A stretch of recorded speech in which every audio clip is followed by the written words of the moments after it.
Desde semana passada, o governo reabriu parcialmente. Na verdade, ele reabriu totalmente, mas a discussão foi, de certa maneira, empurrada até o próximo ano fiscal, porque alguns temas... o próximo ano fiscal não, o próximo ano, tá? Para alguns setores, o ano fiscal está garantido. Então, vai até a próxima discussão, vai até o próximo recorde de Donald Trump. Para uma parte, a discussão vai ser retomada em janeiro, tá? Então, temas como seguro-saúde, coisas que eram os principais pontos de divergência entre republicanos e democratas, continuam na mesa, vão ser objeto de nova discussão em janeiro. Então, o shutdown acabou momentaneamente, a gente já vivia um momento muito duro com relação a isso, porque já tinha fila gigantesca no aeroporto. Semana que vem a gente já tem o Thanksgiving, que é o maior feriado nos Estados Unidos, é uma movimentação de pessoas nos aeroportos. Então a gente tinha controladores de voos sem receber, alguns não indo trabalhar, por mais que o Donald Trump tivesse feito aquela bronca toda de que quem não fosse trabalhar ia ser demitido e quem fosse ia ganhar um bônus. A verdade é que as pessoas não queriam sair de casa depois de 42 dias sem receber salário, porque o banco continua cobrando mortgage.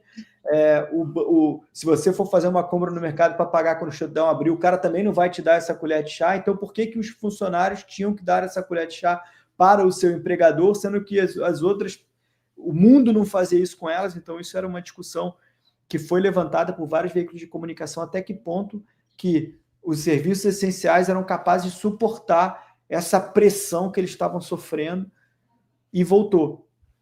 Outro ponto importante com relação ao Thanksgiving também, que a gente falou na segunda-feira, o Donald Trump tirou uma boa parte das tarifas, aquelas tarifas de 10% que foram aplicadas ao redor do mundo. Alguns produtos tiveram suas tarifas excluídas, ou seja, não tem mais 10% sobre vários produtos mundo afora, não só sobre o Brasil. O Brasil se beneficiou porque o Brasil tinha 10% mais 50%. Então agora o Brasil tem 40% sobre vários produtos. Por quê? Porque ele é bonzinho? Donald Trump? Não. Simplesmente porque a gente tem o Thanksgiving chegando. Thanksgiving é quando o povo vai comprar, o povo vai fazer festa, o povo vai celebrar, o povo vai agradecer. Então é quando a população americana está muito envolvida com isso.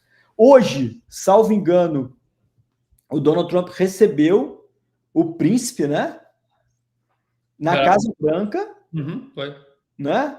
Então, tem essa live, a gente focou muito no gordo, como eles estão falando aqui, mas ela tem muito mais, podia ser qualquer tema, né?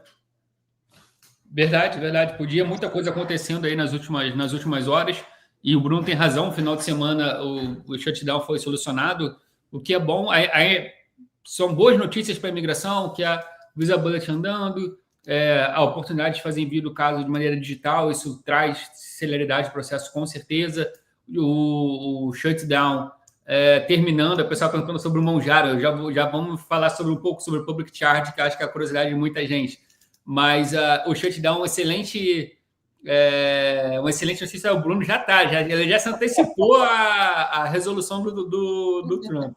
Enfim, então, de fato, são boas notícias. Antes de a gente falar do Monjaro, só uma observação em relação ao Public Charge. Eu vejo muita gente na internet falando sobre esse assunto. E muita gente acaba... Qual é o conceito? O que está por trás? É só a gordofobia? O governo ficou doido? O Trump está doido? Na verdade, o Public Charge sempre existiu. O Public Charge é uma proteção, é uma regra que os Estados Unidos, como Estado, tenta evitar que um imigrante se torne um custo para a máquina pública. Esse tema é bem aberto, mas o objetivo por trás é isso. Ele não quer que o imigrante que está vindo para os Estados Unidos, independente do visto, se torne um custo para o Estado. Ou seja, dependa de benefícios sociais, dependa de um hospital público que gera um custo em vários momentos, em vários pontos da sociedade.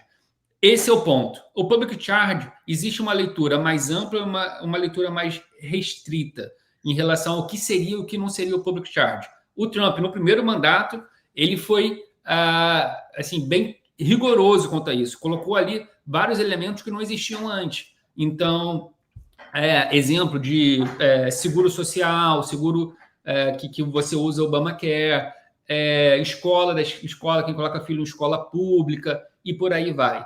Então, ele sempre gostou, sempre se interessou muito por esse tema.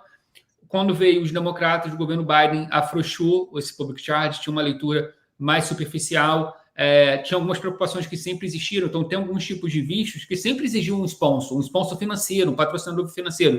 E eu estou falando de Family Days, não é o sponsor, a empresa pagando pelo visto, como a B2, por exemplo, pleno. Estou falando o marriage, por casamento com o cidadão americano. O cidadão americano precisa comprovar ali uma renda suficiente para sustentar a esposa, mas são valores bem baixos.